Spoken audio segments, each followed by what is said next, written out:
পৃথিবীটা আলোকিত করার জন্যই আমার সেকেন্ড কোনো কিছু করা, না হলে এই প্রেম ভালোবাসা আই হেট দিস, বিকজ এটার মধ্যে কোনো শান্তি নাই। যে তৃপ্তিটা আমি জয় হওয়ার পর পেয়েছি, যে আমার সন্তানের মধ্যে আমার যে বন্ধুত্ব, আমার যে ভালো লাগাটা, জীবনটা অন্যরকম একটা সৌন্দর্য আসছে। হ্যাঁ একদম। তো এইখানে আমার শুধুমাত্র যদি কোনো আবদ্ধ আপনারা দেখেন, অনেকেই তো এটা ট্রল করছে, কিছুদিন আগে কিছু নিউজ পেপার লিখেছে।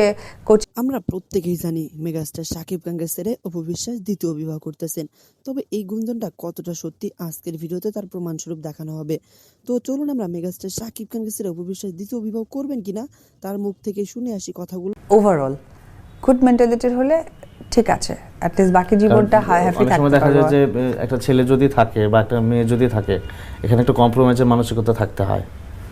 আমরা ঝামেলা দেখা ওটার মধ্যে আমি যাব না, কেন যাব না? কম্প্রোমাইজ এতে হলে হবে, না হলে না হবে। আজকে আপনার বিয়েটা যদি আপনার ছেলের জন্য পজিটিভ কিছু না হয়, আবার আরেকটা কোনো সমস্যা, আমি আমার ছেলের জন্য যখন আমার গুড ক্যারিয়ার গুলো ছাড়তে পারি, আমার ছেলের জন্য বিয়ে কেন, পৃথিবীর সবকিছুই ছাড়তে পারি। আপনি এটা অসংখ্যবার বলেছেন যে আমার ছেলে আমার পৃথিবী, তো সেই জন্য প্রশ্নটা আমার ছেলের জন্যই আমার কিন্তু এই চিন্তাটা করা। কারণ আজকে অনেস্টলি স্পিকিং আমার ছেলে একটা ভালো সোসাইটিতে বড় হয়ে আসছে।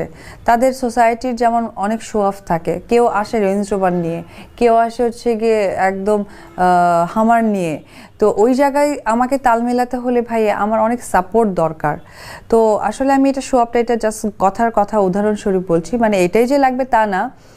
আমি কিন্তু আমার ছেলেকে যেহেতু পৃথিবী বলেছি, ওর পৃথিবীটা আলোকিত করার জন্যই আমার সেকেন্ড কোনো কিছু করা, না হলে এই প্রেম ভালোবাসা আই হেট দিস, বিকজ এটার মধ্যে কোনো শান্তি নাই। যে তৃপ্তিটা আমি জয় হওয়ার পর পেয়েছি, যে আমার সন্তানের মধ্যে আমার যে বন্ধুত্ব, আমার যে ভালো লাগাটা, জীবনটা অন্যরকম একটা সৌন্দর্য আসছে। হ্যাঁ একদম। তো এইখানে আমার শুধুমাত্র যদি কোনো আবদ্ধ আপনারা দেখেন, অনেকেই তো এটা ট্রল করছে, কিছুদিন আগে কিছু নিউজ পেপার লিখেছে, কচি ছেলে চাই, অপু এই চাই। আসলে আমার মনে হয় যে তাদের পরিবারে হয়তো বউ বাচ্চা ভাই বোনকে হয়তো হারিয়ে ফেলে তারা সাংবাদিকতায় এসেছে, অনেক অনলাইন পোর্টাল লিখেছে।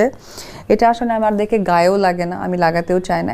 তাদের মেন্টালিটির বহিঃপ্রকাশ, আমার তো আর না। তো ওই জায়গা থেকে আমার যদি ফিউচার কোনো প্ল্যানিং থাকে, এটা শুধুমাত্র আমার জয়কে ঘিরে। আচ্ছা, এখানে কোচি ছেলের প্রসঙ্গে আরেকটা কথা তুলতে চাই। নায়ক বাপ্পির সাথে আপনার একটা সম্পর্কের কথা শোনা যায় যে আপনাদের মধ্যে রিলেশন আছে এবং আপনারা বিয়ে করবেন, এই ধরনের কিছু খবরও কিছু জায়গায় এসছে, একটা গুঞ্জন ছড়িয়েছে। এই বিষয়টা নিয়ে আসলে আপনার বক্তব্যটা একদম স্পষ্ট করে শুনতে চাই। বাপ্পি আমার সিনেমার ক্যারিয়ারে ছোট, বাট বাপ্পি আমার বয়সে ছোট নয়, এটা হচ্ছে সবচেয়ে বড় কথা।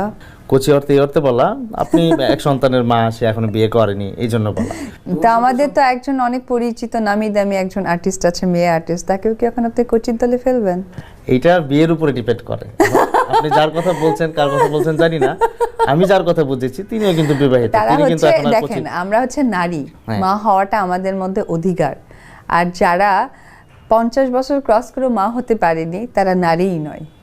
তা আমার এটা গৌরবের বিষয় যে আমি নারী, আমি মা হয়েছি। এটা হচ্ছে এক একজনের এক একটা উপলব্ধি। আপনি নারী হিসেবে এটা উপলব্ধি করেছেন, উনি হয়তো এটা করেন। আবার অনেকে আছে যে বাচ্চা হয়েছে কিন্তু সেটা প্রকাশ করে না, এটাও এক ধরনের না। আমার খুব ভালো লাগে, আমার যদি আরো 50টা বাচ্চা হতো আমি খুব খুশি হতাম। সেটাই, এক একজনের এক একটা। আমরা যেখানে ছিলাম বাপ্পি, তো বাপ্পির সাথে আপনার বিয়ের গুঞ্জন ছড়ায়। মজার ব্যাপার হচ্ছে আপনারা দুজনের প্রতি যথেষ্ট শ্রদ্ধাশীল এবং বিষয়টা আপনারা খুব চমৎকার করে এড়িয়ে যান। আজকে আপনি বিষয়টা একটু স্পষ্ট করে যান, বাপ্পির সাথে আসলে আপনার সম্পর্কটা কিরকম? দেখেন, বাপ্পির সাথে আমার সম্পর্কটা একজন ভালো কো আর্টিস্ট, আর নিঃসন্দেহে বাপ্পি একটা খুবই ভালো একটা ছেলে। আর একটা কথা হচ্ছে গিয়ে সে কেরিয়ারে অনেক পরে এসছে। আমার 2012-তে, আমি আসি 2007 মানে 8-এর দিকে। তো আপনার নতুন বিয়ের জন্য শুভকামনা থাকলো, নতুন করে নতুন জীবনটা আবার শুরু করেন, আশা করি সেই সংসার ভালো হবে। তো এখানে একটা বিষয় জানতে চাই, আপনার নতুন বিয়ের দাওয়াতের তালিকায় শাকিব খানের নামটি থাকবে কিনা? দেখেন, দাওয়াতের তালিকায় আমার পছন্দের প্রত্যেকটা মানুষও থাকবে, তার মধ্যে সেও বাইরের কেউ না, সেও আমার পছন্দেরই মানুষ। একদিক থেকে একটা ভালো সময় তার সাথে আমার কেটেছে, একদিক থেকে ভালো ভালো সিনেমাও আমরা উপহার দিয়েছি লং টাইম কাজের মধ্য দিয়ে। এখন যদি মনে করেন, আমি তো ডেফিনেটলি প্রত্যেকটা মানুষকেই বলবো যে সবাই সবার জায়গা থেকে আসো, কারণ সে এটাকে কতটুকু পজিটিভ নিয়ে আসবে এটা তার দায়িত্ব, এটা আমি বলতে পারবো না। আপনি বললেন যে তার সাথে অনেক চমৎকার সময় কেটেছে, অনেক সুপারহিট ছবি আপনারা দুজন একসাথে করেছেন। সেই জায়গা থেকে একটা সমালোচনা হয়, এটা হচ্ছে যে শাকিব খানের বাইরে আসলে অপু বিশ্বাস আলাদা করে প্রতিষ্ঠিত হতে পারেনি।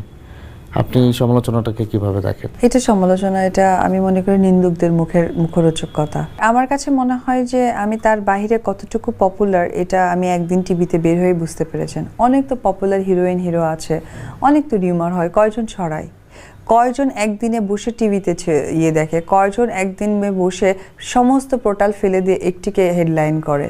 তে আমি যদি ওরকম নাই হতাম তাহলে এটা কেন হবে? হ্যাঁ, সিনেমার কথা বলছেন, যেটা শাকিব খান হয়তো বা করে যাচ্ছে, আমি কেন করছি না। শাকিব খান চলমান হিরো, কাজ করে গেছেন। আমি মাঝখানে 3 বছরের ব্রেকআপ, তো ব্রেকের পর একটা জিনিস স্টার্ট করতে হলে একটা রুমও যদি আপনি ভেঙে ফেলেন, ওটাকে কিন্তু আপনি ইন্টেরিয়র করা, সেট আপ করার একটু সময় লাগে। এখন আমি ট্রাই করছি, যেহেতু আমি মাঝখানে অনেক মুটিয়েও গেছি, মোটানো ছিলাম, এখন কিছুটা কমার দিকে, নট ফুল। আমার কথা আমি তো জানি দর্শকদের কাছে আমাকে কি প্রেজেন্টেশন দিতে হবে, তো আমি নিজেকে 100% আগে প্রিপেয়ার করি, দেন আমার নিন্দুকরা আমাকে জিজ্ঞেস করুক আমি কি করতে পারি না করতে পারি। একটা সময় কিন্তু ছিল এরকম, আপনি 2007-এর শেষ দিকে আসছেন, মানে 8 থেকে আপনার সিনেমা রিলিজ হওয়া শুরু হয়। তো মোটামুটি বলা যায় যে 2014-15 সাল পর্যন্ত বেশ প্রভাব নিয়ে আপনি ইন্ডাস্ট্রিতে ছিলেন। একটা সময় ছিল এরকম যে বছরটা শুরু হতো আপনার ছবি দিয়ে, আবার বছরটা শেষও হতো আপনার ছবি দিয়ে। এখন সেই সময়টা নেই, আমার ক্ষেত্রে না, হয়ে গেছেন। কোনো আর্টিস্টের ক্ষেত্রে নাই।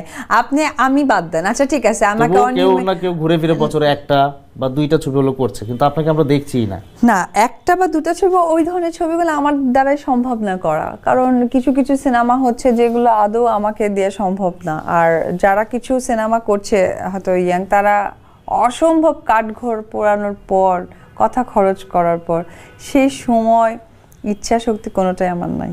আচ্ছা, তাহলে শুনতে চাই যে আপনি আসলে ঠিক কি ধরনের সিনেমা হলে ওগুলাতে আপনি কাজ করবেন? আপনার মানে সিনেমা বাছাইয়ের ক্ষেত্রে চাহিদাটা কি হবে?